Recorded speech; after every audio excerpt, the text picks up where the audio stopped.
Voy a comenzar la clase, que es una clase de repaso o de respuesta de dudas y de implementación de un método de simulación de Newton basado en Newton Updates, es decir, en actualizaciones de Newton para varias dimensiones, ¿ya?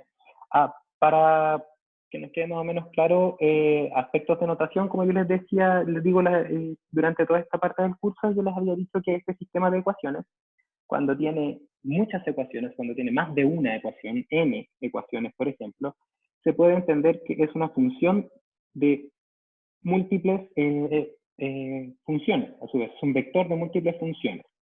¿Ya? Esa f que está ahí es una función que tiene una definición algebraica, balance de materia, energía, y que se puede escribir como una columna donde cada uno de los elementos que hay en cada una de las filas de esta columna son estas expresiones algebraicas. ¿Ya? Es un vector de funciones y que, por supuesto, cuando yo reemplazo con valores de x, con valores de u y con valores de alfa, entonces ese vector de funciones se transforma en un vector de números, ya que básicamente sería las funciones cuando yo reemplazo con las variables, en este caso, dependientes, independientes y parámetros, respectivamente.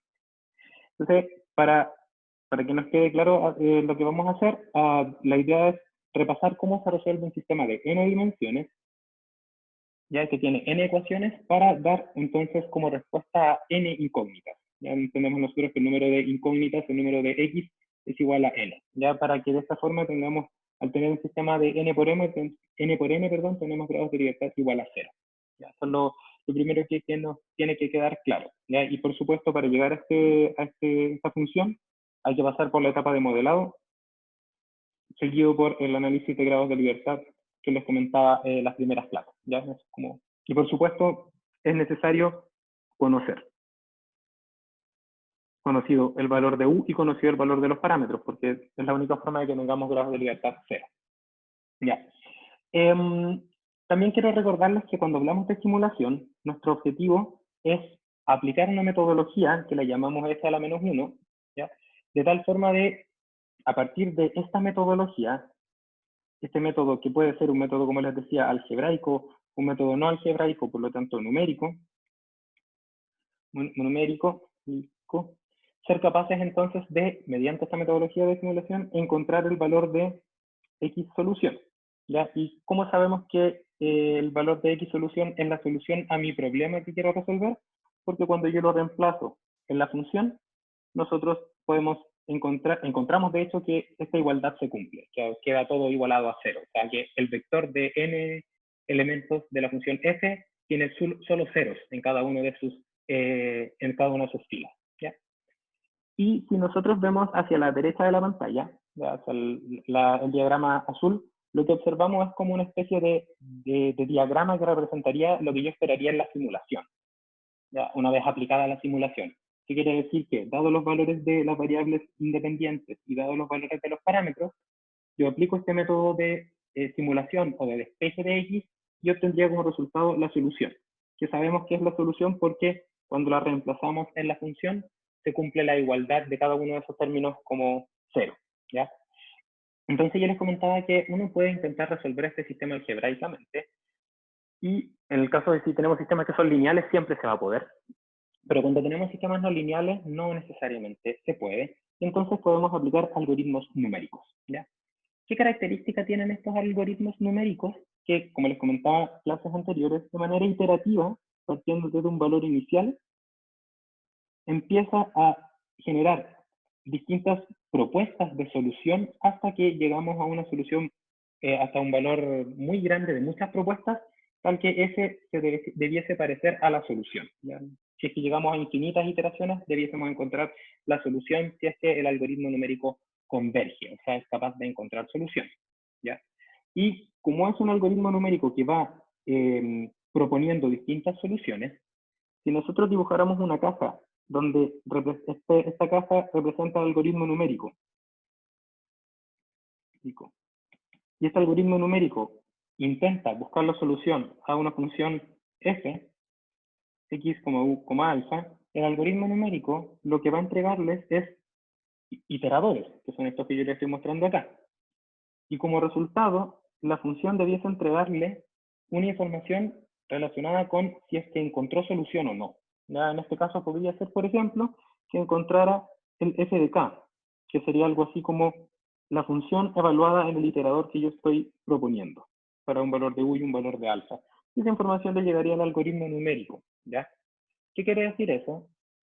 Este diagrama que está abajo en negro, que si yo quiero resolver un sistema de ecuaciones por un método numérico, la función que creo debe admitir los valores de x y debe entregarme como resultado los valores de f, para que luego el algoritmo numérico evalúe si es que encontró solución o no. ¿Cómo lo va a hacer el algoritmo numérico? Recuerden, reemplazando y preguntándose si los valores que componen el vector de funciones son todos cero. ¿Ya? Esa sería como la idea de los métodos numéricos. Y dentro de este algoritmo numérico, ¿ya? Que está ahí, yo tengo que recordar que existe una etapa que está dentro de esa cajita que lo que hace es actualizar. Y la actualización es básicamente decir que el siguiente iterador va a ser igual al iterador actual más una ley de actualización, la cual depende de los distintos algoritmos numéricos, el método cómo se calcula. ¿Ya? Este básicamente es como un panorama bien general de los métodos de simulación. ¿Ya? O visto, de acuerdo a lo que ustedes ven acá a la derecha de la pantalla, el algoritmo numérico, como desglosado un poco más, lo que haría sería, dado los valores de las variables y parámetros que se van a mantener constantes para la simulación, para el proceso de obtención del resultado. Dado un iterador inicial, x0, la idea sería evaluar si que esa es la solución, evaluando entonces el valor de x en el conjunto de funciones que representan el sistema de ecuaciones, y a partir de eso, preguntarse si esa es la solución o no. ¿Ya? Que es lo que habíamos conversado. Y si no lo es, actualizar, encontrando la ley de actualización, aplicarla para encontrar el siguiente iterador y preguntarse nuevamente si es que converso a la solución. Básicamente, esos son los pasos que sigue cualquier algoritmo de simulación. Perdón. Si es que encontramos solución por algún criterio que definamos, entonces terminamos. Si es que no encontramos solución, entonces tendríamos que repetir el procedimiento una y otra vez. ¿Ya? Solo para efectos de nomenclatura, recuerden que el xk es igual al x solución cuando resuelvo mi problema, lo que implica entonces que los elementos que hay dentro de este vector son solo ceros, o valores muy cercanos a cero. ¿Ya? ¿Y qué quiere decir este f de k? Es, recuerden lo que aparece en la expresión de arriba, que es que el f de k es igual al f evaluado en el iterador k. Eso es. ¿Okay?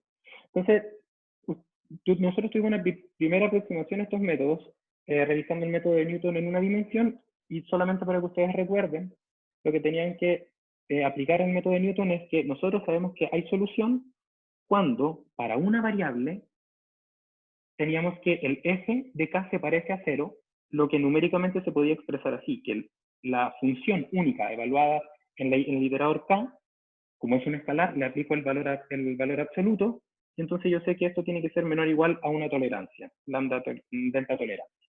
Esta era básicamente una forma de definir un criterio de convergencia, que encontramos solución.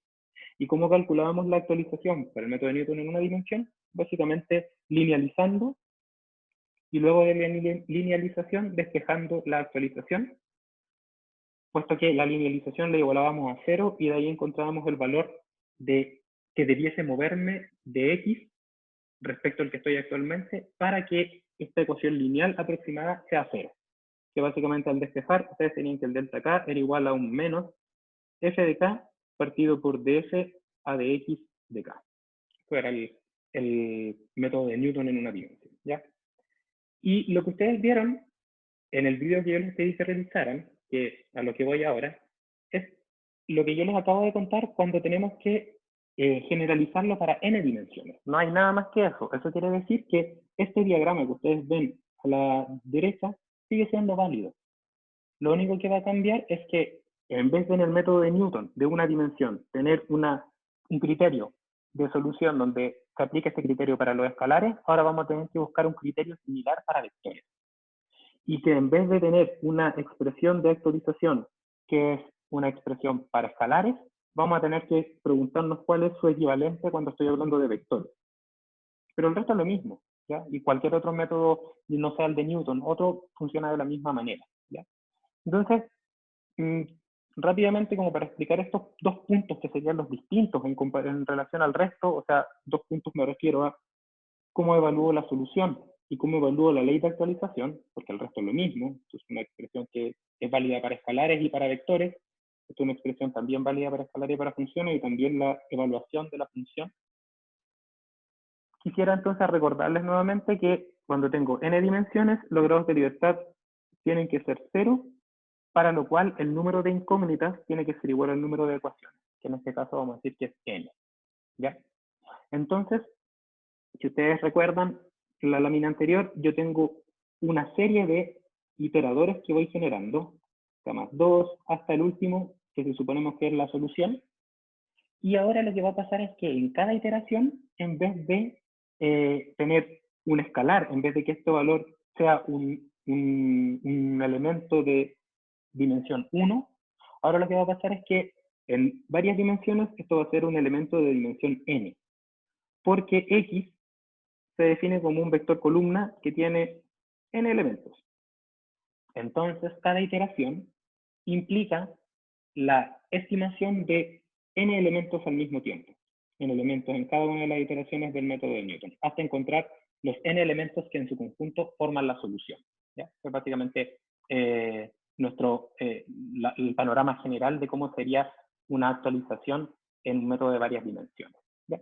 Pero en términos bien generales es lo mismo, o sea, el valor de x de k, si yo tengo una columna y tengo un vector columna anterior, lo que tengo que hacer es estimar entonces una actualización que tenga la misma dimensión para que cada una de las variables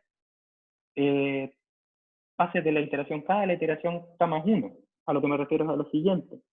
Si yo tengo como el iterador actual x de k, que está compuesto por x1 hasta xn, en la iteración k, imagínense ustedes que tienen muchos elementos que están ahí dando vueltas, el valor del x de k más 1 es el mismo. Tiene la misma forma, sería un x de k más 1, también entonces sería un x1 hasta xn, pero ahora en la siguiente iteración. Y para llevarlo desde la iteración késima a la k más 1, yo requiero sumarle a cada uno de los elementos que componen ese vector una actualización individual. Actualización para la variable 1 hasta la actualización de la variable n calculada en k. Entonces, cuando yo hago todo eso, entonces soy capaz de calcular el siguiente iterador.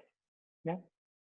Entonces, si nosotros asumimos que el primer iterador o el iterador actual es conocido, K0 es conocido, por ejemplo, el primer problema que tenemos, o el primer desafío es cómo encontramos cada uno de los n valores que necesito para actualizar todos los x, ya para la iteración k.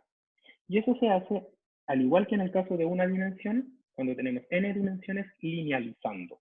Es así de sencillo. ¿Ya? Cuando ustedes tienen, imagínense ustedes, una función 1 hasta una función enésima, donde esa función tiene el vector x, o sea, depende de x1, de x2, de todos los elementos más u y alfa.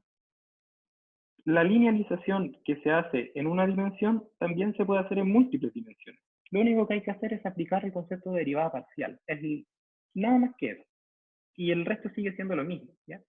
Entonces, cuando yo tengo un campo vectorial, una función ya vectorial, y le aplico derivadas parciales, lo que voy a tener es una representación como una línea, pero en varias dimensiones. Sería como un hiperplano, algo así. De pasar de una hipersuperficie a un hiperplano. Eso sería como el concepto, así como bien específico. ¿Ya? Entonces, básicamente, le voy a mostrar de inmediato cómo se ve geométricamente lo que les estoy contando, pero la idea es que cuando yo linealizo una función, por ejemplo, esta que es escalar, que depende de varios elementos que en su conjunto forman un vector x, lo que tengo que hacer es, por ejemplo, f1 evaluado en el punto actual, porque voy a linealizar todas las funciones, voy a partir con la f1, y le voy a agregar a esto la tasa de cambio con respecto a cada uno de los x. Eso es todo. O sea, va a ser de f1 a de x1 actual, x1 menos x1k. Más de f1 a de x2, Y lo mismo, evaluado en K, por supuesto, porque estamos en el valor, en el iterador actual, x2 menos x2k, más, y todos los elementos que en su conjunto formen la derivada o la tasa de cambio de cada uno de los x, que son incógnitos. Y lo mismo puedo repetir para la última función, fn, que sería más dfn a de x1 evaluado en k, y sería lo mismo, x1 menos x1k, más y todos los otros términos que están ahí. ¿Ya? Esto es nada más que una aplicación de Taylor para un sistema que tiene n dimensiones, nada más. Donde lo que tenemos en vez de llegar a una línea recta, llegamos a un plano, nada más. Pero todo lo que tiene que ver con, por ejemplo, las características que tiene esta función es lineal, al igual que en el otro caso. Y al ser lineal, tiene una aproximación con respecto a la no linealidad, o sea, no es el valor real, pero tiene la gracia que tiene un despeje algebraico. ¿Ya? Y que es similar al despeje algebraico que obteníamos para una dimensión, que lo voy a devolver, era así. Cuando tenemos múltiples dimensiones, en vez de aparecer una derivada, va a aparecer una derivada en múltiples dimensiones. Eso es todo. ¿Ya? Entonces, para ponerles un ejemplo, voy a intentar ser lo más gráfico posible y al mismo tiempo complementarlo con la parte analítica de tal forma que nos quede la idea clara. ¿Ya? Entonces, en dos dimensiones, si nosotros queremos encontrar la solución de un sistema de 2×2, entonces requiero que mi sistema tenga dos incógnitas y dos ecuaciones, f1 y f2, x1 y x2. Y entonces, asumiendo que yo conozco u, y asumiendo que yo conozco alfa, y asumiendo también que yo tengo un valor inicial, x de k, por ejemplo, igual a x0, inicial, eso quiere decir entonces que tengo un iterador para la variable x1 y para la variable x2, me gustaría intentar encontrar la solución de este sistema de 2×2. ¿Ya? Y si lo puedo hacer algebraicamente, fantástico. Pero si no lo puedo hacer algebraicamente, lo que tendría que hacer es aplicar este método numérico. A la derecha de la pantalla, ustedes pueden observar, acá con esta línea que estoy marcando, lo que ustedes observan es algo así como la representación de S1 en rojo y S2 en azul respecto al espacio X1 y X2, que son variables dependientes, las cuales en algún punto solucionan el problema. Pero en otros puntos no. Por ejemplo, si ustedes observan, en cualquier otro punto que no sea lo que está destacado con magenta, S1 no es igual a 0. ¿Ok? Y lo mismo pasa con el F2. En cualquier punto donde no esté destacado, no esté en la combinación X1 y X2, donde que se encierra destacado en celeste, F2 no es igual a 0. ¿Ya? Cada una de estas gráficas que ustedes observan, tanto la roja como la azul, son sistemas que intentan mostrar cómo cambia, o sea, una representación de cómo cambia F1 respecto a X1 y X2, y F2 respecto a X1 y X2 respectivamente. ¿Ya? Y básicamente lo que ustedes observan es que si yo me fijo en una sola ecuación, por ejemplo en F1, y tengo dos variables, X1 y X2, no tengo una única solución, porque tengo grados de libertad mayores que 0. Entonces, esta línea que ustedes ven con rojo, que lo voy a marcar con rojo, esa línea que ustedes ven acá, es aquella línea, ya, perdón la redundancia, tal que la combinación de X1 y X2 cumplen que F1 es igual a 0. ¿Ya? Y es una combinación porque tengo grados de libertad, si es que yo me fijo solamente en F1, mayores que 0. Y por lo tanto, entonces tengo una relación entre X1 y X2 que hacen que F1 sea 0. Y lo mismo que aplica en 2. Si yo tengo ahora F2, me fijo solamente en F2, también voy a tener una combinación de variables X1 y X2, tales que esta superficie atraviesa el eje F2 y todas estas son posibles soluciones. Y ahora, si yo quiero resolver el sistema de ecuaciones de 2×2, lo que tengo que encontrar es la intersección entre las líneas rojas y la línea azul. ¿Ya? Eso sería como el... Perdonen ustedes que creo que me falta una representación, sí. Sí, aquí está. Esa representación sería. Ya que sería la línea roja y la línea azul. ¿Ya? Eso sería básicamente, aquí estaría entonces la solución. sería básicamente x2 solución y aquí estaría x1 solución, ¿vale? Que sería básicamente la intersección de estas dos líneas. Aquí está, ¿vale? Entonces, si yo quiero encontrar esta solución, planteo un método numérico que me permita despejar en cada iteración una expresión que ojalá se vaya acercando a esa intersección. Y para eso lo que hago es, como les contaba, linealizar, que aplicar Taylor en 2 dimensiones es básicamente lo que ustedes observan un poco más abajo, que se los voy a marcar con rojo.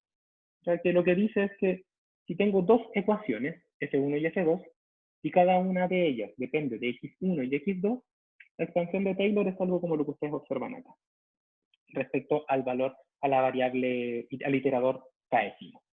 El valor en el punto, más la tasa de cambio respecto a X1 por X1 menos X1 actual, más la otra tasa de cambio por el X2 menos el X2 actual. ¿Ya? Entonces, imaginémonos, por ejemplo, que tenemos un X1 y un X2 actual, representados en este caso por esta indicación verde que ustedes ven acá. ¿Ya? Ustedes tienen acá.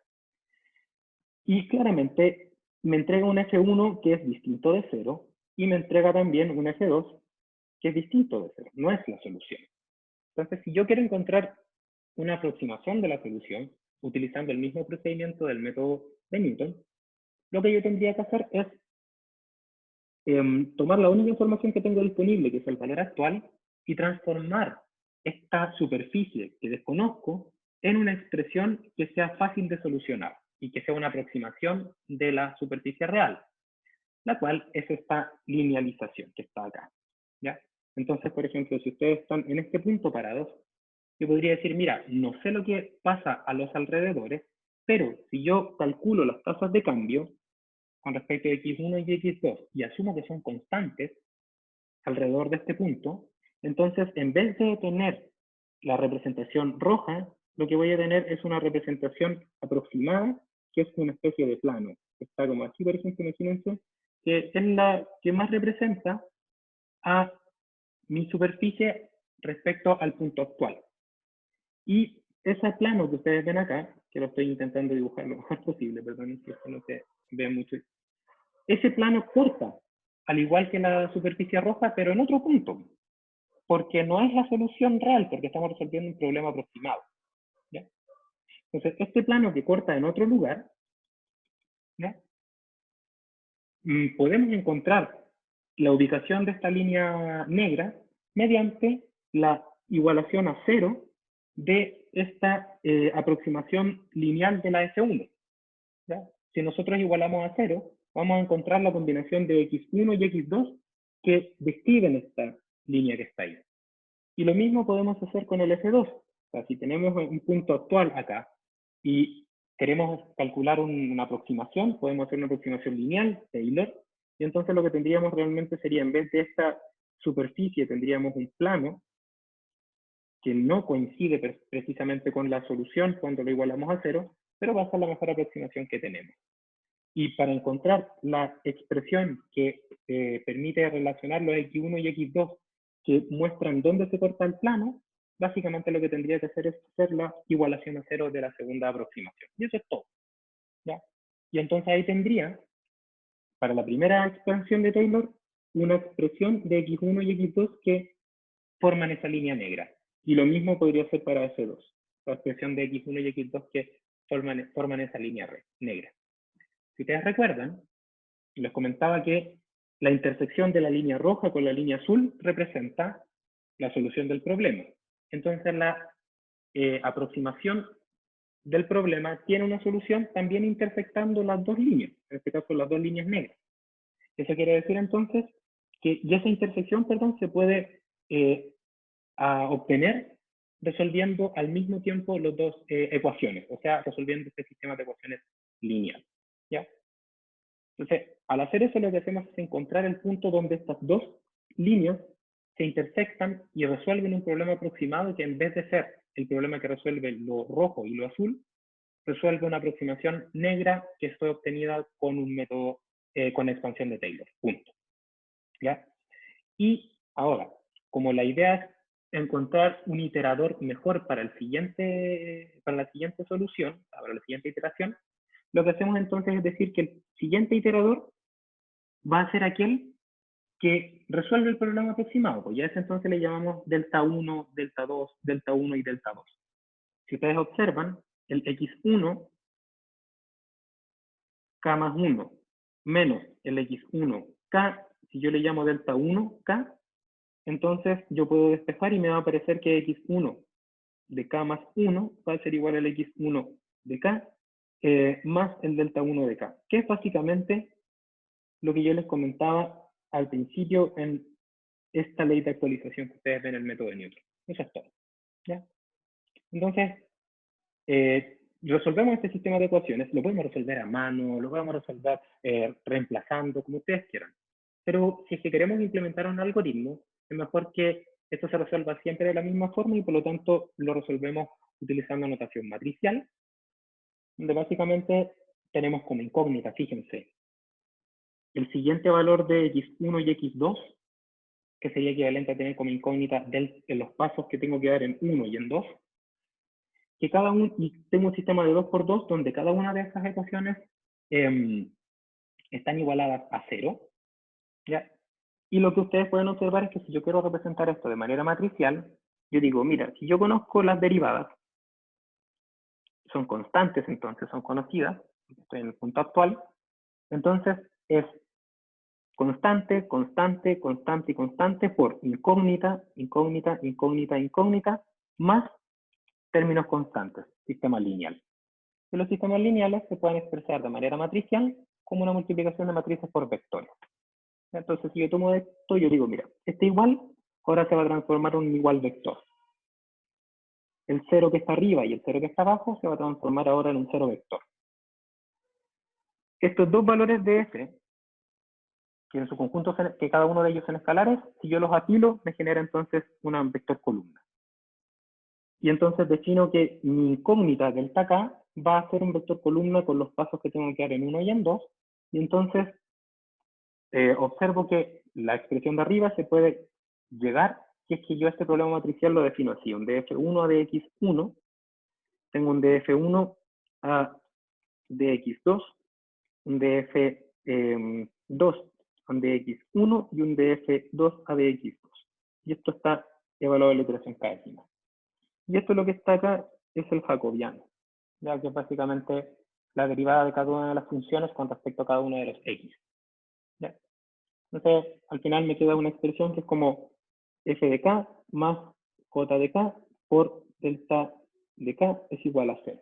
Y lo que hago de acá es despejar delta k. ¿Y qué es lo que me va a entregar delta k? Recuerden, me va a entregar el punto donde se intersectan esas dos líneas. ¿Ya?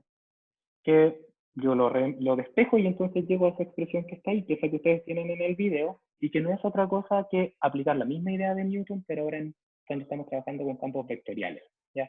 Que es equivalente a, y que trabajar con campos vectoriales simplemente es, en vez de trabajar con escalares, trabajar con funciones que son vectoriales. No tiene mayor complicación que eso, ¿ya? Entonces, mediante este como repaso, lo que les quiero transmitir es que la ley de actualización es igual a la ley de actualización del método de una dimensión, pero ahora extrapolándolo a cuando tenemos múltiples dimensiones, por lo tanto tenemos que usar operatoria que se aplica para vectores, no para escalares. ¿Ya? Pero el método de una dimensión era así, menos f de k partido por df a dx evaluado en k, que es equivalente a cuando tenemos múltiples dimensiones. Pues. 1 partido por es equivalente a la menos 1 y el menos se mantiene, lo mismo. ¿Ya? Y la segunda pregunta que intento mostrarles que es similar es cómo evaluamos que una vez que actualizamos ahora esta columna, utilizando entonces esa actualización que es otra columna, ya recuerden que es un delta 1 hasta delta n evaluado en k, el paso que tengo que dar en cada uno de los iteradores, ¿cómo sé que el siguiente iterador es la solución o no? ¿Ya? Y para eso, nuevamente vuelvo a este punto que está acá. Recuerden que la solución es la intersección de múltiples líneas, cuando estoy hablando de 2D, cuando estoy hablando de ND, de múltiples figuras geométricas más complejas de escribir, ¿ya? Y que básicamente lo que hacen es que coinciden las condiciones en las que x1 y x2 hacen que f1 sea 0 con las que f2 sea 0, ¿ya? O sea, ambos tienen que ser 0 en la solución. Y cuando estamos hablando de vectores, porque f es un vector, podemos expresar eso como cuando la norma de un vector f tiene un valor muy cercano a 0, entendiendo que la norma es la magnitud, o se puede entender como la magnitud de este vector, ya como el módulo del vector, ya porque estamos hablando de vectores, ¿ya? Entonces, cuando el módulo del vector es 0, quiere decir que todos los elementos que componen el vector son 0. Entonces, por eso utilizamos la función norma, ¿ya? Y para entender cómo funciona la función norma, ustedes conocen una norma que se llama la norma euclidiana, ¿ya? Y que si ustedes piensan que acá tenemos una variable que se llama, por ejemplo, eje Y, y acá tenemos otra variable que se llama eje X, entonces si nosotros nos damos un valor, por ejemplo, Y1 y X1, este que está acá y este que está acá, el vector que formamos es ese vector que está ahí. Y para encontrar su módulo, lo que tenemos que hacer es entender que esto está inserto dentro de un triángulo rectángulo, ¿cierto? Básicamente, entonces, la norma de un vector implica calcular, si es que utilizamos la norma euclidiana, es equivalente a calcular la hipotenusa de un triángulo rectángulo. Y si tengo n dimensiones, sería como la hipotenusa de un triángulo que tiene múltiples dimensiones. Pero básicamente es lo mismo, ¿ya? Para calcular la hipotenusa, es re fácil, ¿no es cierto? Cateto 1 al cuadrado más cateto 2 al cuadrado de raíz b, que es el tamaño entonces de este vector. Matías, cuéntame. Es una consulta, profe, que no entendí en la foto anterior, donde se intersectaban los planos, que yo entendí antes que era un vector de soluciones, y eso me parece más como un punto de una única solución. Sí, sí, Eso es lo sí, que... Matías.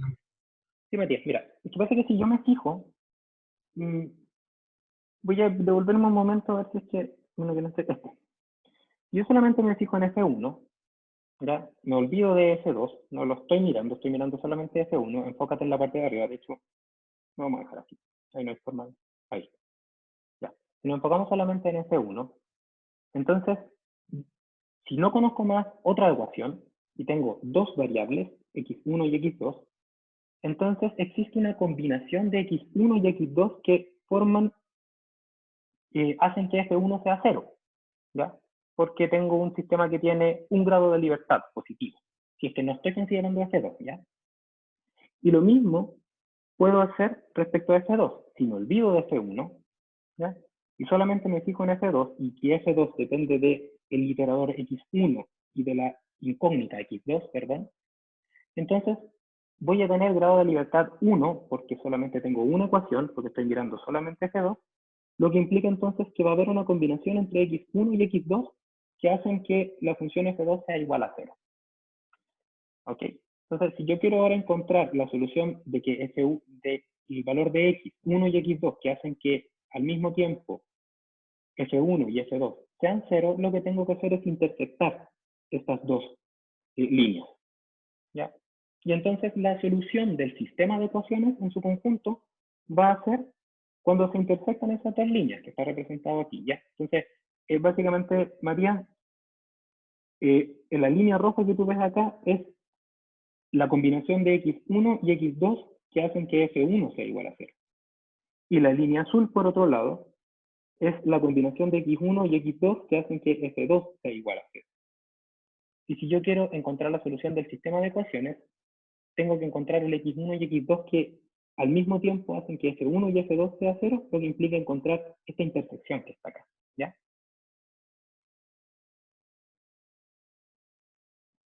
¿Ok? Y entonces, si tienes duda, por favor, interrúmpeme. Y ese punto que está ahí cumple al mismo tiempo que f1 es 0 y que f2 es 0. Y entonces tenemos un vector, por ejemplo, de dos dimensiones, donde cada una de los elementos de este vector son 0, ¿ya?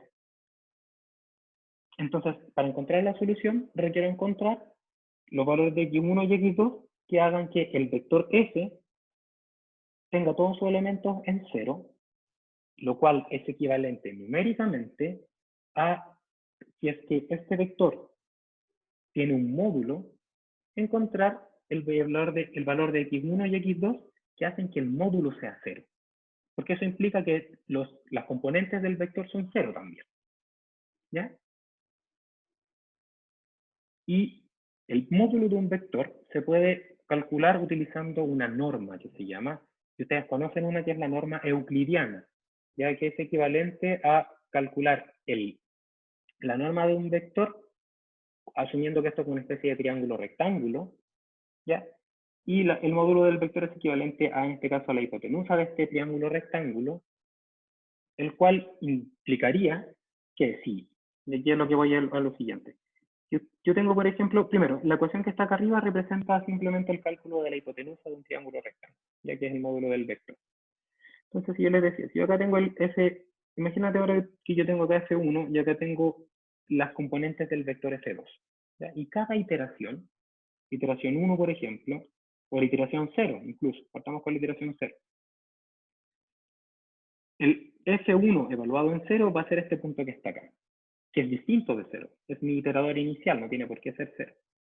Y el punto que está acá, por ejemplo, lo voy a marcar acá, representa el F2 también evaluado en el iterador inicial. ¿Ok? Entonces, yo sé que el iterador inicial no es solución, porque las componentes en el eje F1 y en el eje F2 del vector F, teniendo que F es igual a F1, F2, son distintas de 0. ¿Ya? Lo cual también se puede calcular si es que yo digo que esto es un triángulo rectángulo, como ustedes ven acá, entonces le calculo la hipotenusa. ¿Ya? Si es que los catetos no son 0, la hipotenusa tampoco es 0. ¿Ya? Entonces, numéricamente, encontrar un valor de x1 y x2 que hagan que ambos elementos son iguales a 0 es equivalente a calcular, por ejemplo, la hipotenusa de este triángulo rectángulo. Y al momento de calcularla, encontrar los valores de x1 y x2 que hacen que esa hipotenusa se haga 0. Porque cuando esa hipotenusa se hace 0, quiere decir que cuando hice muchas iteraciones, lo que hice fue hacer que esto se hiciera cada vez más chiquitito y esto se hiciera cada vez más chico, hasta que cuando llego a la iteración infinito, por ejemplo, a la iteración muy grande, la hipotenusa es 0.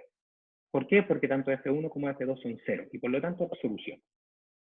¿Ya? ¿Te queda un poco más claro eso, María? Sí, profe, ahí sí. Ya, súper. Entonces, este diagrama que está acá representaba lo que yo les había contado. Entonces, si nosotros tenemos una iteración k'ésima, la iteración k'ésima me va a entregar un valor de F1 y un valor de F2. ¿Ya?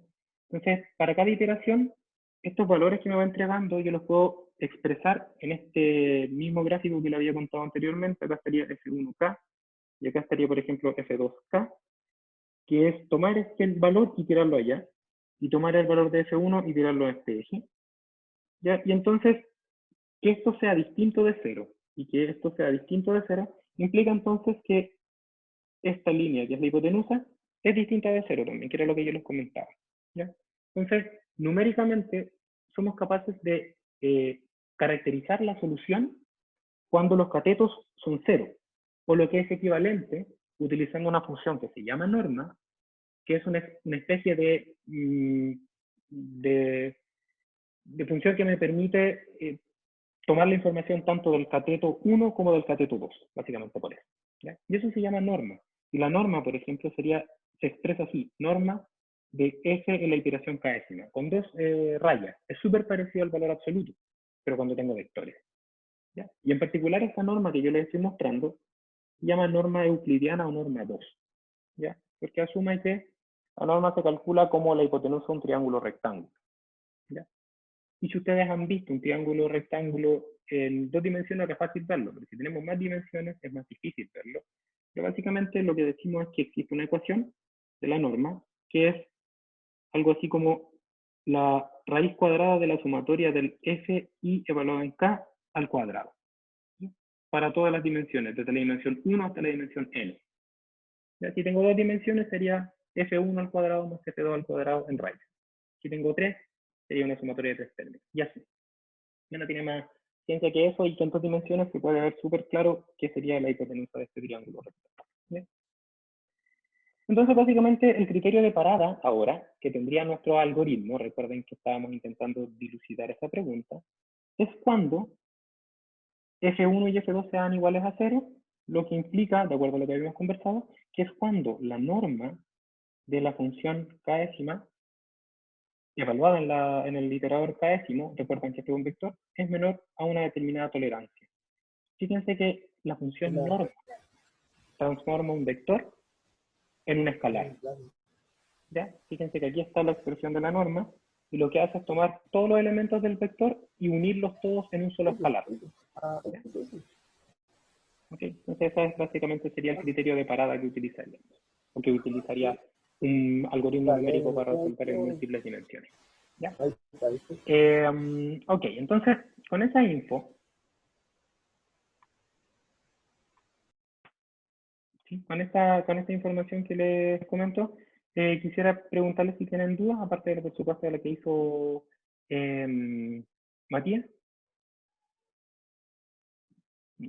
Bueno, si tienen dudas ahí, me hacen preguntas. Y entonces, básicamente, el método de Newton en múltiples dimensiones, la única diferencia que tiene con el de una dimensión es que la actualización es con unos términos que son matriciales, nada más.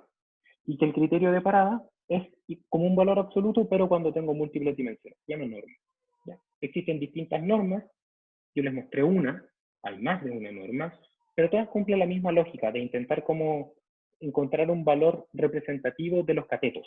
¿Ya? Hay una norma que se llama norma cero, por ejemplo, que dice que la norma del vector es el valor más grande en valor absoluto del cateto, de cada de los catetos. Una opción también. ¿Ya? Entonces, básicamente, este es el método de Newton. ¿Ya? Y si ustedes,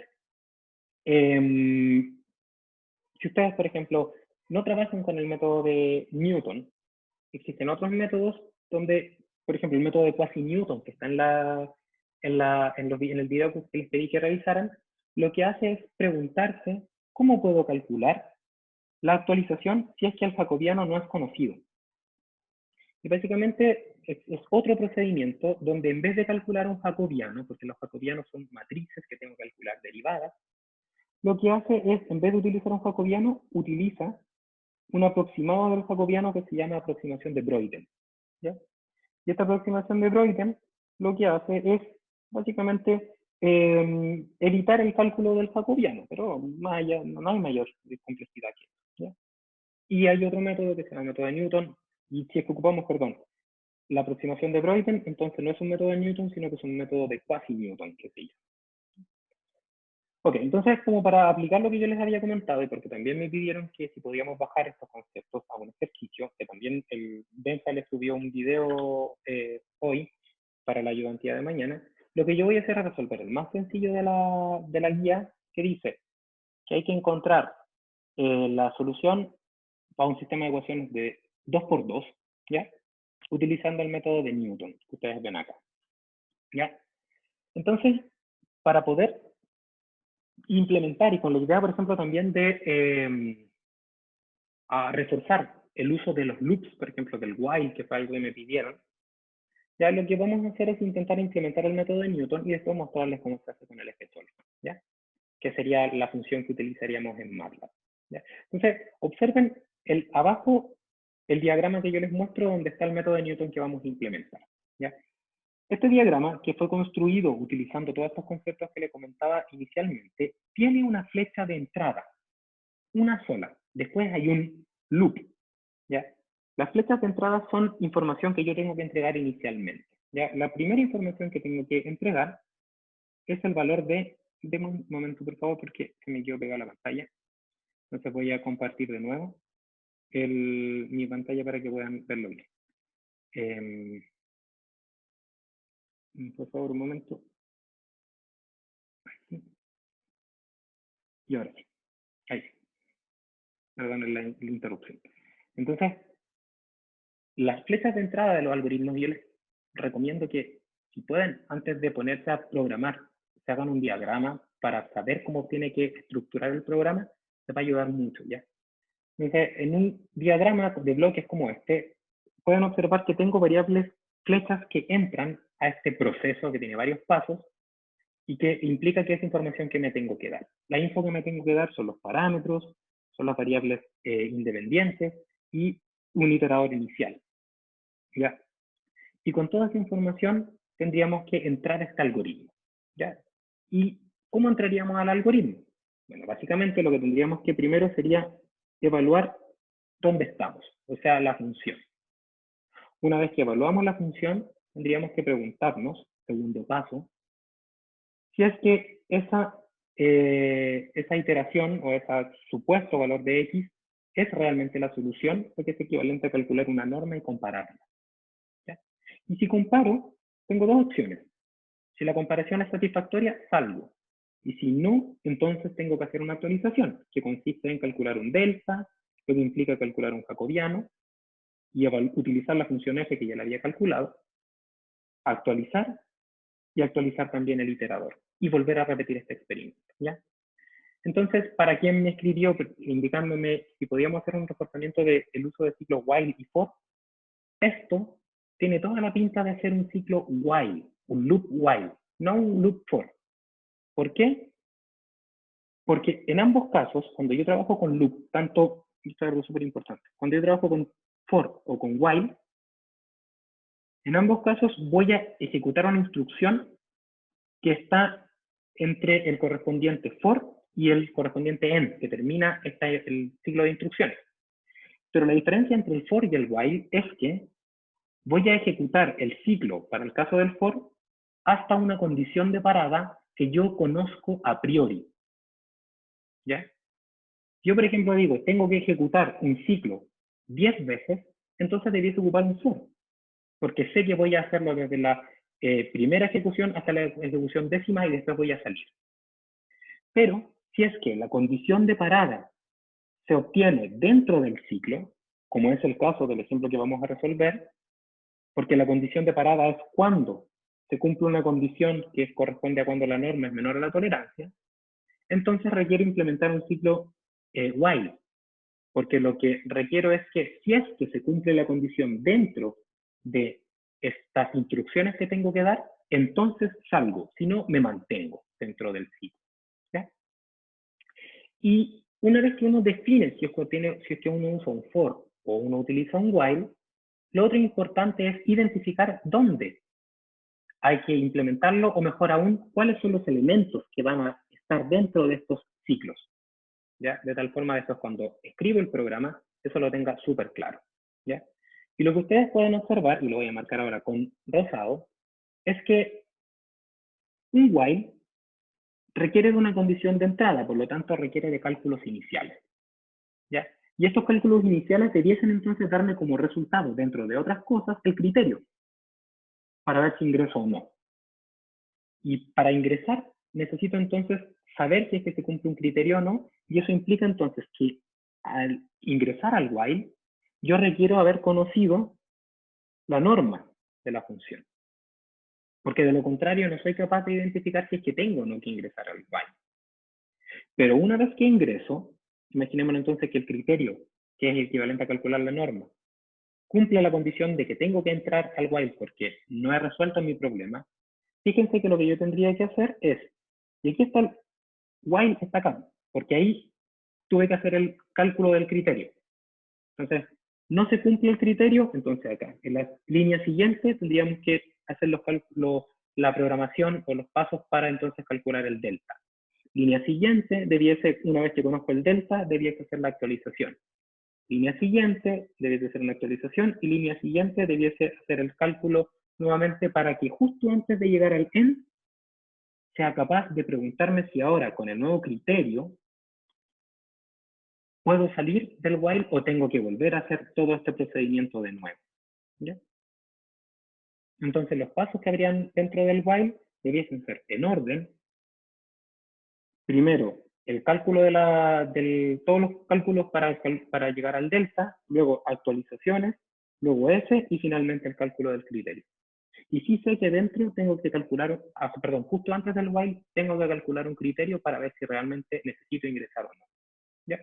¿Por qué? Porque en un principio tengo que evaluar si es que con los valores iniciales soy capaz de resolver el problema o no, ¿ya? Y si es que esto resulta complejo, ¿ya? Les quiero dar les quiero dar ánimo, ¿ya? Si esto es complejo ahora, va a dejar de serlo a medida que ustedes suelten la mano. Si ustedes no sueltan la mano, si ustedes no se meten en el programa, siempre va a ser complejo. Pero si ustedes se meten al programa, se equivocan, no va a resultar complejo, se los aseguro. Se los aseguro una persona que autodidacta en esto, ya que aprendí por mi cuenta. Entonces, se puede. Y tengo muchísimos casos de estudiantes exitosos y tanto alumnas como alumnos que en un principio estaban súper negados con esto y luego de soltar la mano, de equivocarse, no pasa nada si no se equivocan, y de consultarle, en este caso el profe, estoy seguro que cambia de inmediato la percepción, pero hay que dedicarle horas, ¿ya? Hay que dedicarle HH. ¿Ok? Entonces, para implementar, tenemos que preguntarnos en cada iteración, ¿qué es lo que hay que evaluar? Entonces ya les había dicho, en cada iteración tendríamos que evaluar la actualización, luego el delta, actualizaciones, luego tendríamos que, el 3, aquí estaría el 4, elemento 4, que sería la evaluación del F, y finalmente llegaríamos antes de salir del ciclo, calculando el criterio. ¿Y hasta cuándo vamos a iterar? Hasta, recuerden, que la norma sea menor una tolerancia, y vamos a poner un I ahora. La idea es no iterar hasta que cuando ya no, o sea, no iterar por siempre. O sea, se tiene que cumplir que vamos a iterar ya sea cuando vamos a terminar cuando encontremos solución, o también puede ser el caso cuando el número de iteraciones ya sea mayor al Kmax. Van a ser dos criterios, o sea, el número de iteraciones máxima, con la idea de no seguir trabajando. ¿Ya? Y entonces, la idea es, una vez que uno tiene claro el diagrama, o sea, que el diagrama no requiere mucha expertise de computación, sino más bien ordenar las ideas.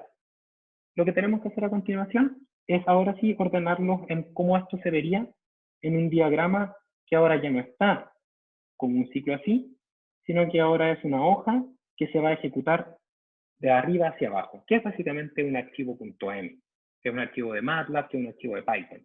¿Ya? Entonces, si ustedes observan, si esto se ejecuta de arriba hacia abajo, entonces lo que está más arriba representa aquella información que ingresa. O sea, acá debe estar la definiciones. Porque si se ejecuta de arriba hacia abajo, entonces requerimos primero entregarle la info que ingresa a este algoritmo.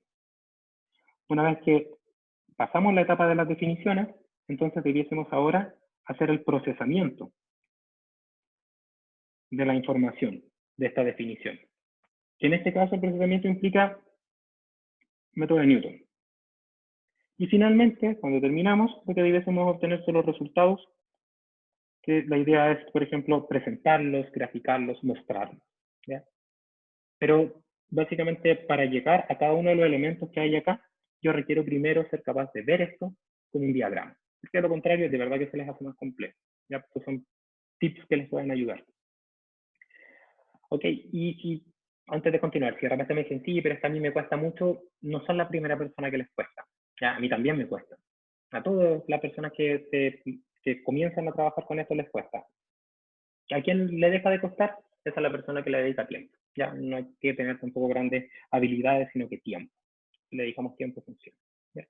Entonces, aquí está el archivo principal con el cual vamos a trabajar. Y recordamos que tiene una primera etapa, que sería la etapa de datos, que sería acá la definición de aquellas cosas que se van a mantener constantes. Por ejemplo, los valores de alfa, de U, el K, la tolerancia, el Kmax, K igual a 1 a 0, por ejemplo, y todos los elementos que se van a mantener constantes. Y dentro del procesamiento, la idea sería entonces aplicar esta metodología repetitiva, que como les decía estaba dentro de un while, de tal forma de que al final lleguemos con un resultado. Ya sea porque convergimos, o sea, llegamos a la solución, o porque llegamos al número máximo de iteraciones, que ya no podemos seguir trabajando, y en ese caso lo que hacemos es cambiar el iterador inicial. ¿Ya? Como ustedes ven acá, entonces, tenemos que darle un valor de lo que conocemos. Y en el procesamiento yo les decía que están todas las iteraciones y entonces necesitamos definir un loop, criterio, evaluación de las cosas que nos van a permitir actualizar y repetir esto iterativamente para luego presentar los resultados. ¿Ok? Y básicamente, como les decía, el algoritmo de Newton, que es lo que vamos a utilizar como procesamiento de los datos, tiene varios pasos. Entonces, cuando yo, como les decía, el procesamiento lo transformo en un ciclo, una vez que defino cuál es el tipo de ciclo que uso, que en este caso sería un ciclo while, lo que tengo que hacer es ordenar las cosas que van a ir dentro de este ciclo while. Y para eso entonces tengo que saber lo que va a hacer este programa, que lo que va a hacer es calcular una actualización, que lo que va a hacer es actualizar, va a evaluar y luego va a calcular un criterio, en ese orden. Y básicamente eso implica que mientras while no se encuentre la solución, ¿qué implica eso? Entonces que la condición que voy a poner para que se ejecute esto es que no hemos encontrado solución. O sea, que la norma de S es mayor a una tolerancia. No hemos encontrado solución. Y mientras el número de iteraciones K no alcance las Kmax. En este caso, mientras K sea menor a Kmax. Mientras pasen esas dos condiciones, entonces actualizamos y volvemos a resolver hasta encontrar la solución. ¿Ya? Y ojo acá, súper importante. Si yo aplico un ciclo while, te voy a dar la palabra al tiro, Matías. Si yo aplico un ciclo while, dentro del while tienen que hacer la actualización de estos criterios, ¿ya? Porque si no, nunca van a salir del while. ¿Ya? En algún punto del while tengo que actualizar la norma de S. Y en algún ciclo del while tengo que actualizar el valor de la iteración actual, porque de lo contrario nunca se van a cumplir las cosas. Matías, cuéntame. Que si es necesario al 100% como el poner un Kmax, porque si por ejemplo pongo que la diferencia de tal valor tiene que ser menor a un número chico, ahí voy a salir del while de todas formas. Es necesario el poner Kmax como para que no explote el programa. Sí, es básicamente porque el método de Newton es un método que utiliza información local y dependiendo del iterador inicial podríamos no llegar a solución. Podría darse el caso que encontramos, nos damos un iterador inicial malo y entonces nunca vamos a llegar a cumplir esta condición. ¿No? Ya. Entonces, sí, Y, hay que poner las dos. Dime. Y hay un Kmax como que nos recomienda como 100, 150, no sé. Mira, en este caso el método de Newton lo estoy mostrando, pero luego ustedes lo implementarán con una función que se llama fsol, ¿ya? Pero lo estoy preparando para la siguiente etapa, que es cuando trabajamos con el método de sustitución directa, ¿ya? Y ahí en ese momento sí necesitamos darnos un Kmax, porque eso sí que lo tenemos que programar nosotros, ¿ya? Ahora nos vamos a dar un Kmax de 100. Si no funciona con 100 y estamos cerca de la solución, nos podemos dar 200 sin problema, ¿ya? Pero ahí es lo que viene un análisis que hay que hacer en relación a si requiero darme más iteraciones o tengo que cambiar el iterador inicial. Porque si yo estoy consumiendo muchas iteraciones, eso podría pasar, no porque, o sea, eso se podría solucionar simplemente cambiando el iterador inicial, en vez de estar aumentando el número de iteraciones. No sé si me explico. Ya que uno puede reducir el número de iteraciones cambiando el iterador inicial de tal forma de que el iterador inicial se parezca un poco más a la solución. ¿Ya? Pero podemos ir probando con distintos valores y ahí vamos a ver cómo afecta eso, ¿ya? Y entonces lo que yo les comentaba, lo que está dentro del while, ¿ya? Si les genera dificultad esta parte, háganse un diagrama que les diga qué es lo que tiene que haber. Yo acá me lo acabo de hacer con colores. Le digo, dentro del while, primero tengo que calcular el delta. Y todos los pasos que implican para calcular el delta son, tengo que conocer FK, tengo que conocer el JK. Ok, entonces una vez que conozco el FK y el JK, entonces yo puedo calcular el delta. Y una vez que conozco el delta, entonces con el valor actual, puedo entonces calcular el siguiente, delta K, porque ya lo conocí. Y una vez que hago eso, entonces puedo actualizar, K igual K más 1, y entonces lo que puedo hacer a continuación es evaluar en el siguiente punto, que es el calcular el nuevo valor de f de k. Y finalmente, antes de salir del while, que es lo que yo les comentaba, que es muy importante, que siempre tiene que estar, actualizo los criterios. O sea, calculo nuevamente un valor de norma de f de k para saber si es que la norma de f de k ahora sigue siendo mayor una tolerancia, ahora es menor. Y también hago que me aseguro de que el k está actualizado de tal forma de, si es que llegué al número máximo de iteraciones, entonces puedo salir. ¿Ya? Estaría como acá. Y ahí tenemos todo. Tenemos todo para hacer los cálculos. ¿Ya? Entonces tenemos, y si queremos ahora, podemos hacer un poco más como, podría ir un poco más al detalle, y si quiero evaluar el jacobiano, entonces lo que puedo hacer es generar una función que se llama jacobiano. Si quiero evaluar S, entonces puedo generar una función que se llama S. ¿Ya? O no, o puedo calcularlo dentro del while con los valores exactos. ¿Ya? Entonces, teniendo esto en cuenta, ¿ya? Y considerando el diagrama que vamos a aplicar, que es este que está acá, yo les preparé un ejemplo, que voy a intentar resolverlo en el tiempo que me queda, ¿ya? Y que básicamente está en los archivos .m que ustedes tienen, ¿ya? Voy a dejar de compartir ahora mi pantalla un momento. Y les voy a mostrar, necesito mi desktop. ¿Ya? Y requiero entonces también mostrarles mi MATLAB, que está en algún lugar, no está. Denme un momento, por favor, que tengo que abrirlo. Y ustedes también entiendo que lo debiesen tener, bueno, los archivos que yo les envié, ¿ya? Donde básicamente el objetivo ahora es aplicar lo que les acababa de comentar. O sea, tenemos un while, tenemos que calcular un criterio, etcétera, etcétera. ¿Ya? Entonces, por mientras que lo abro yo, espero que si ustedes lo tienen abierto, entonces me pueden seguir. Si no, pueden revisar, en este caso, cuando quedan 25 minutos para que termine la clase, pueden ustedes revisar con más detalle cómo se resuelve este problema. ¿Ya? Yo les envié 4 archivos, ¿ya? Y voy a abrir el archivo principal, que es el archivo main, donde aparece como el esqueleto de las cosas que vamos a hacer, ¿ya? Queremos resolver un problema, que es el problema 1 de la guía 2.1, encontrar x1 y x2 que hacen que f1 y f2 sean 0, o sea, es un polinomio muy sencillo. Y yo lo expresé básicamente en vez de con los valores de 3 y 4, les puse nombres a las variables, u1, u2, u3, ¿ya? Que tienen números que ustedes lo tienen ahí, ustedes tienen ese mismo archivo, ¿ya? Y que básicamente ustedes tienen el valor de estas variables independientes, entre comillas, o variables que se van a mantener fijas o parámetros iguales a un determinado valor, ¿ya? Entonces, aquí estaría como la especie de flechitas de entrada, aquí están los datos que yo les comentaba. ¿Ya? Entonces tenemos una definición de unas variables que no se van a mover, tenemos la definición de un iterador que tenemos que darnos, y que las instrucciones del ejercicio dicen que hay que darse el 2,1 como iterador inicial.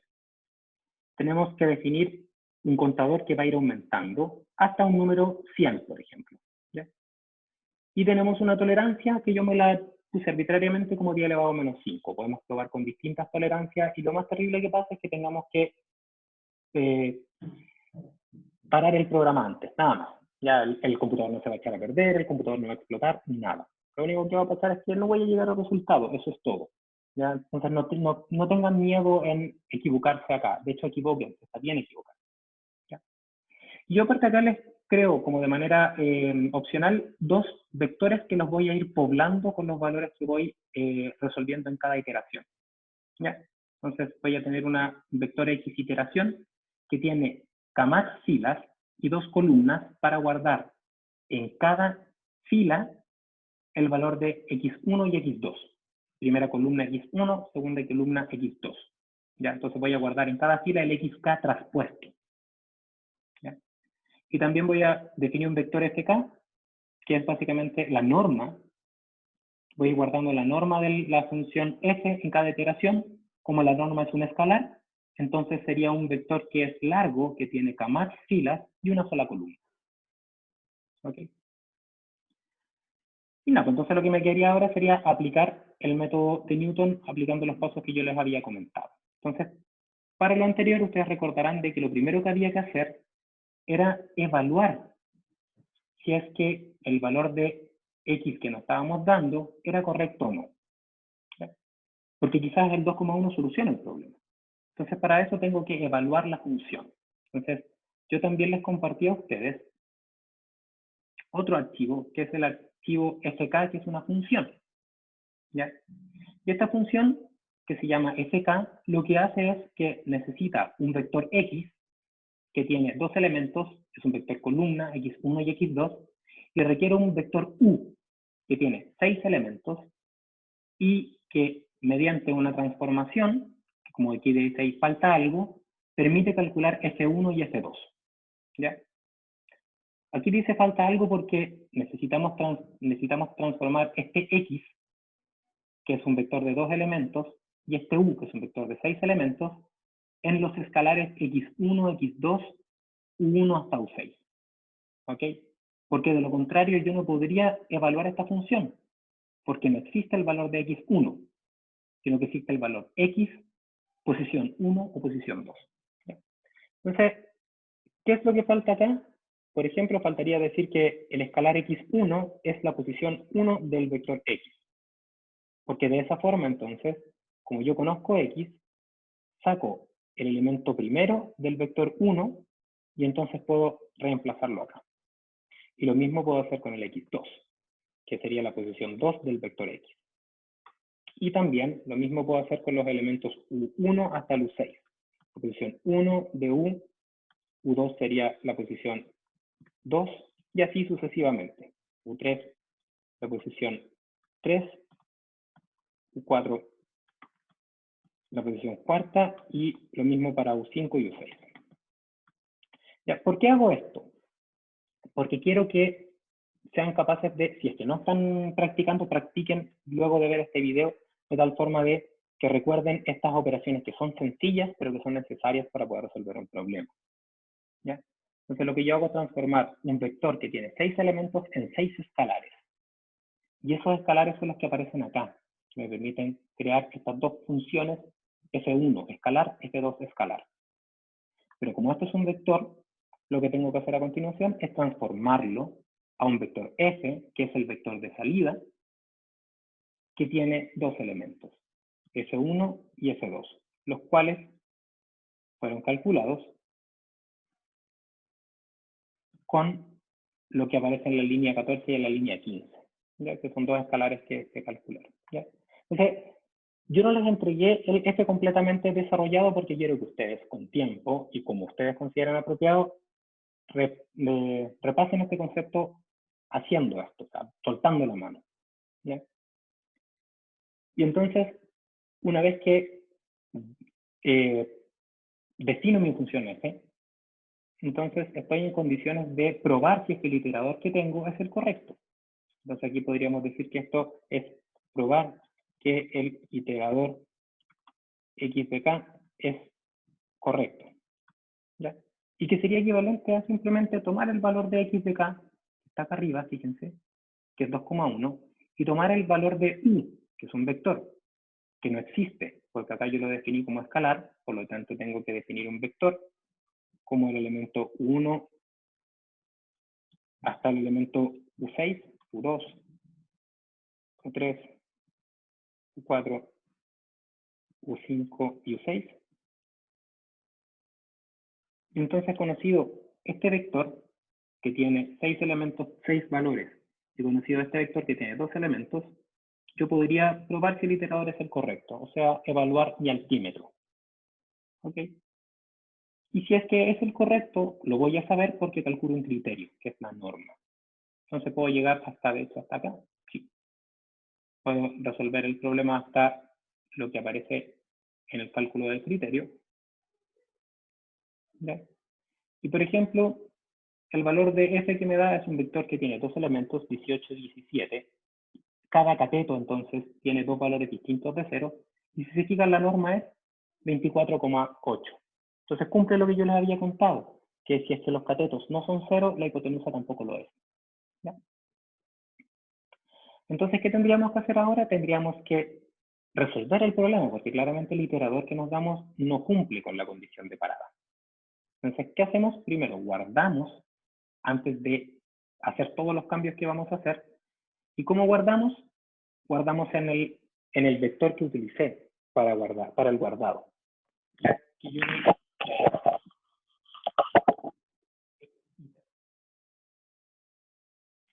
Que yo le llamé xiter. Entonces sería equivalente a xiter. ¿En qué posición? En la fila K. ¿Por qué? Porque la fila K es la que representa el contador de iteraciones. Y para todas las columnas, que serían 2 columnas, sería igual al x de k traspuesto. ¿Por qué el x de k traspuesto? Porque el x de k es un vector columna y yo lo voy a guardar con puras filas que están apiladas hacia abajo. Y también voy a guardar en el vector fkiter, en la posición k,1, porque ahora esto es un escalar, voy a guardar la norma. ¿Ya? Y fíjense que esto qué significa, si yo lo doy ahora RAM de nuevo. Fíjense que el xkiter tiene puros valores 0, excepto la primera fila que tiene el iterador inicial. Y el fkiter tiene puros valores 0, excepto la primera fila que representa la primera norma, o sea, con lo primero que yo probé. Y ya, entonces yo sé que esto va dentro de esta lógica. Y ahora vendría toda la parte del procesamiento, que para ejecutar tendría que preguntarme si es que la norma cumple cierta condición. Y mientras, que les decía, es lo que podemos reemplazarlo por un while.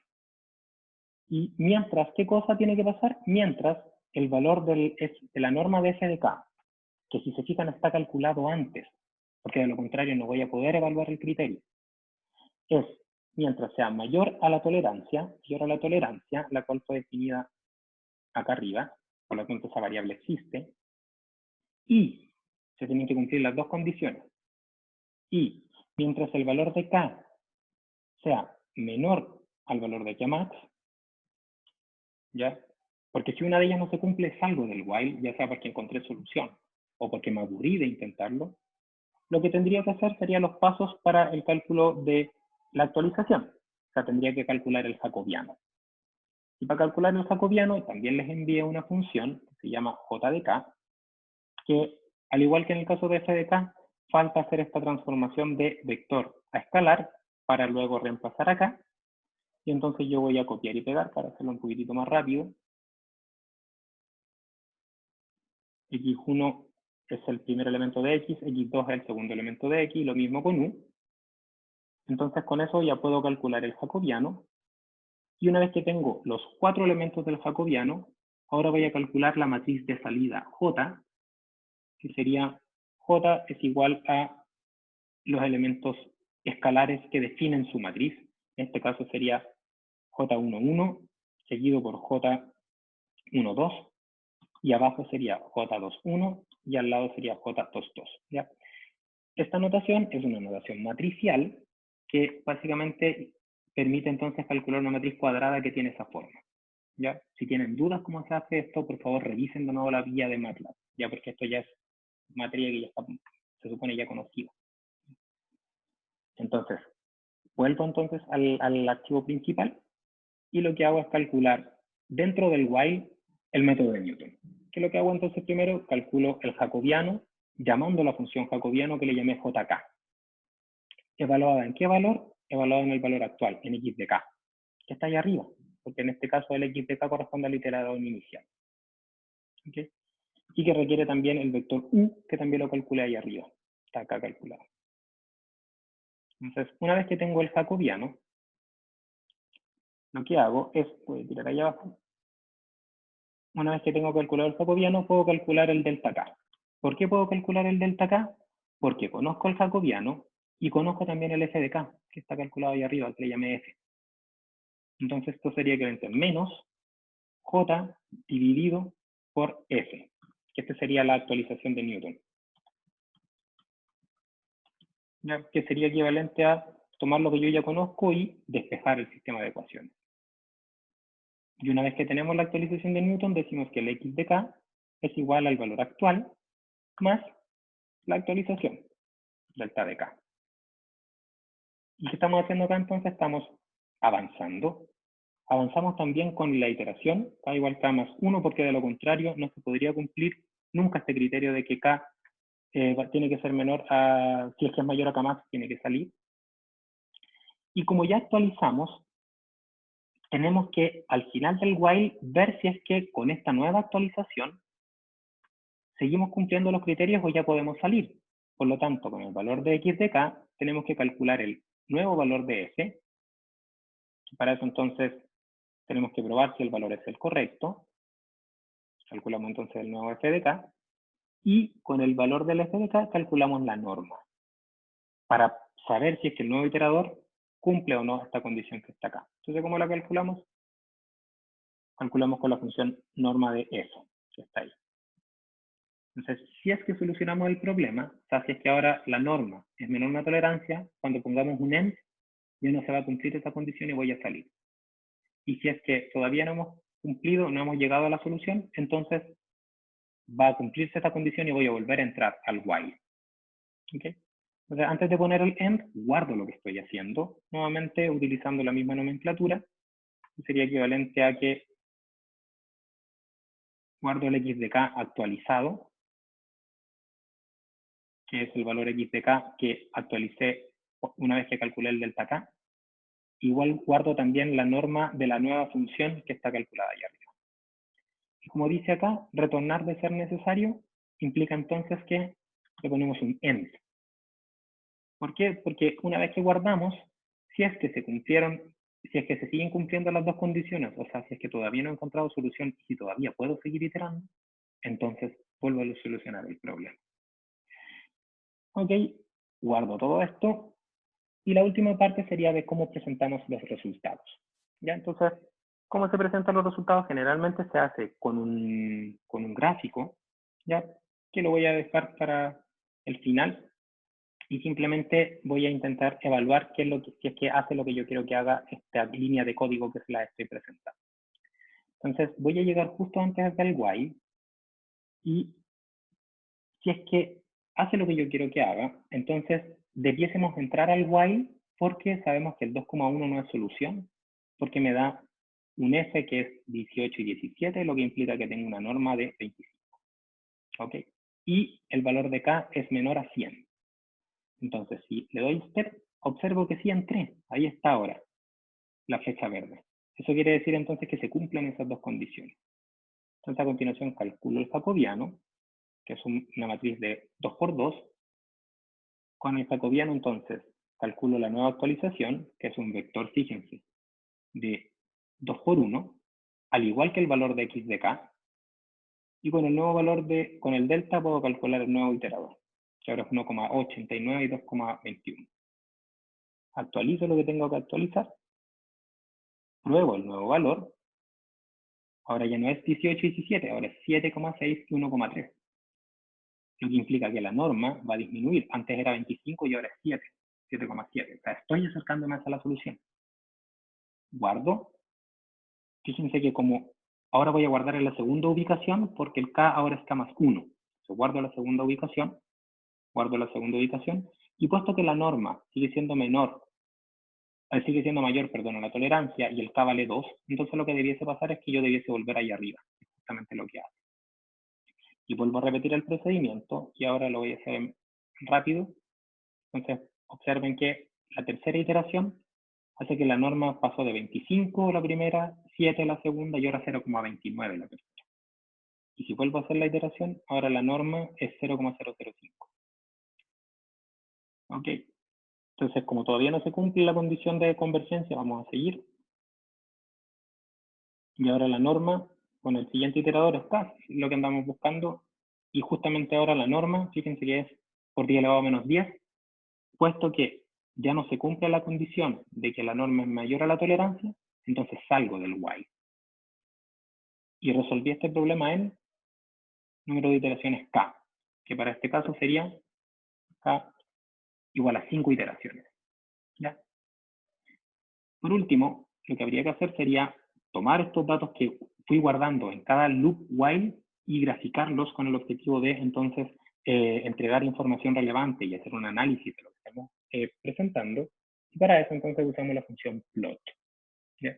Y la función plot lo que quisiera hacer es graficar en una figura, voy a ponerle figure 1, así partimos cuando trabajamos con las gráficas, vamos a graficar, vamos a plotear entonces una variable que sería algo así como iteraciones versus el valor, por ejemplo, de la norma de f. ¿Ya? En el eje X las iteraciones y en el eje Y la norma de f. ¿Ya? Para hacer este gráfico primero tengo que definir esta función. Entonces lo que voy a hacer es que voy a definir, estos vectores. Voy a definir un vector que se llama iteraciones, que sería igual a un vector que va desde la primera iteración, avanzando de uno en uno hasta la última iteración, que le llamé k. La última iteración que ustedes tienen es la iteración k. ¿Por qué? ¿Por qué es la iteración k? Porque cuando salí del while, el k se actualizó. Entonces yo sé que la última iteración es la iteración k. Si tengo 5 y el k igual a 5, quiere decir que ya resolví esto 5 veces. ¿Ok?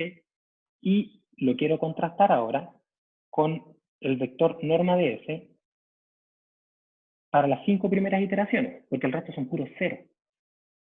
Porque yo utilicé un vector para ir guardando cosas que se llama fkiter, pero ese vector tiene 100 elementos, y a mí me interesan solamente los k primeros. Entonces, para eso entonces digo que este vector norma de f es igual al vector fkiter desde la posición 1 hasta la posición k. Y nada más que eso. Una vez que tengo eso, entonces ahora sí puedo graficar esta figura y fíjense cómo aparece. Como lo que ven ahí. Que básicamente partimos desde una norma de 25 y después y cuando llegué a la quinta iteración ya encontramos solución. ¿Ya? Entonces, ¿qué quiero mostrarles con esto? Primero, que el método de Newton en n dimensiones es súper parecido al método de Newton en una dimensión. Lo único que cambia son expresiones matriciales. Segundo, que si ustedes quieren aplicar un procedimiento repetitivo, tienen que implementar un loop. Y si es que el loop se cumple, o la condición de que se cumpla el loop o no, el criterio está dentro del loop, entonces tengo que ocupar un while. Pero si es que el criterio está fuera, porque tengo que hacer esto 10 veces o 100 veces, entonces mejor utilizar un for. ¿Ya? Ok, y lo último que quería mostrarles, y con esto termino, y por favor les pido que si es que tienen dudas, primero revisen este video, recuerden de revisar otros elementos que son relevantes para posteriormente preguntar si tienen dudas. Quiero mostrarles cómo se resuelve esto con la función fsolve. ¿Ya? Y aquí es el otro archivo que está acá que dice main fsolve. Entonces lo que voy a hacer es mostrarles cómo se resuelve. Y para eso entonces voy a tomar esta definición del vector u, ya que yo ya había definido ahí arriba para poder hacerlo más rápido. Tenemos como iterador inicial el mismo valor. Lo único que hice acá fue decir que el vector u es un vector que tiene 6 elementos, que son estos 6 escalares. Y voy a utilizar ahora el método fsolve, que es el método de Newton implementado en MATLAB. Entonces, para resolver esto, les recomiendo encarecidamente que revisen el help, porque hay muchas opciones que pueden utilizar. ¿Ya? Básicamente, el método de Newton está en la función fsolve, la cual tiene algunos argumentos que yo se los voy a mostrar acá, pero hay más argumentos que ustedes pueden utilizar. ¿Ya? Para llamar a la función fsolve, que hace lo mismo que yo les acabo de mostrar dentro del while, ¿ya? Todo esto lo hace la función fsolve, o lo hace el solver en Excel, también lo hace. ¿Ya? Ustedes requieren usar el comando, el nombre de la función, fsolve, que tiene varios argumentos.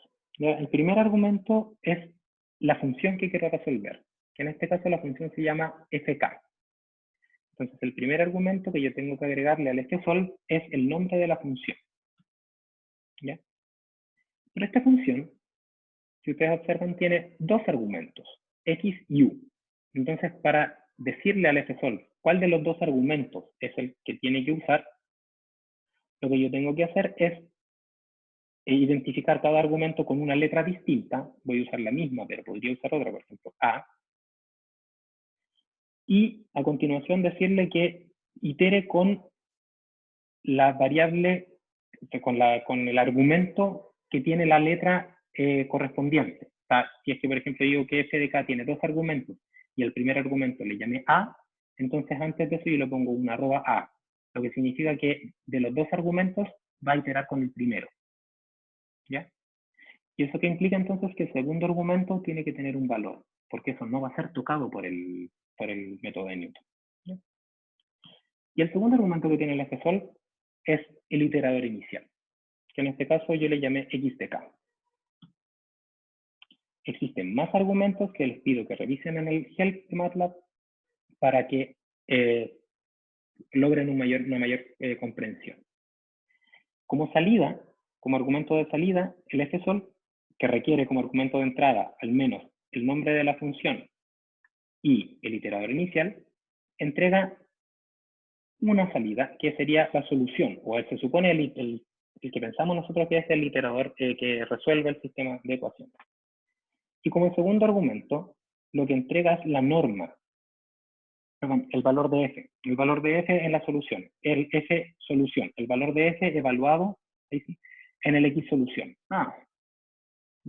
Y si quieren ustedes más argumentos, si quieren evaluar cómo, si se pueden agregar más cosas acá, súper sencillo, se van a la flechita que está acá arriba, en el help, ustedes pueden ver ahí en la parte de arriba, y escriben entonces en el navegador FSOL, y entonces les pido, de hecho, les recomiendo muchísimo que hagan esto y que lean lo que ahí aparece. Porque aquí aparece cuál es la sintaxis, en este caso yo utilicé la más sencilla, función y x0, pero tiene muchas otras, ya que ustedes las pueden explorar. Hay ejemplos que ya tienen scripts para que ustedes trabajen con ellos de tal forma de lograr una mejor comprensión. ¿Ya? Esta es tarea que tienen ustedes para poder soltar la mano. ¿Ya? Entonces yo simplemente voy a poner acá run ahora. Voy a esperar hasta que se solucione. No hay problema. Y cuando se solucione, debiese aparecer algo como esto en el prompt. Ecuación que se resolvió porque el valor de la función está cercano a cero dentro de la tolerancia. ¿Ya? Y entonces yo podría decir ahora que la x solución es el valor es 2,05 y 1,992 que resuelven el problema. Lo cual, si ustedes observan, voy a ir hasta acá, hasta la x de k, a la x iteración que ocupé antes, me parece bastante. Es 2,0549 y 1,9243. O sea, básicamente el archivo que yo les mostré hace lo mismo que el escritorio, ¿ya? Que es el método de Newton. Ok, con esto espero que, primero, la parte teórica del método de Newton les haya quedado un poco más clara, y también espero que con esto aclaren ciertas dudas respecto al uso de ciclos, ¿ya? Porque los ciclos los vamos a utilizar mucho. Como les decía, no precisamente vamos a usar a implementar el método de Newton paso a paso, pero sí estoy haciendo esto con el objetivo de que ustedes suelten la mano en relación a cómo se trabaja con ciclos, cómo se trabaja con función, ¿ya? Porque eso es clave para todas sus evaluaciones y para poder resolver sistemas complejos utilizando métodos numéricos, ¿ya? Entonces con esto terminamos la clase, les voy a subir todo el material cuando suba el video, y si tienen dudas respecto tanto a la materia como lo hicieron antes, como a la resolución del ejercicio, por favor no duden en contactarme y en escribirme, ¿ya? Estaré feliz de responder sus preguntas. Eso. Que tengan un buen resto de la tarde y nos vemos. Chau, profe. Chao, profe, gracias. Nada.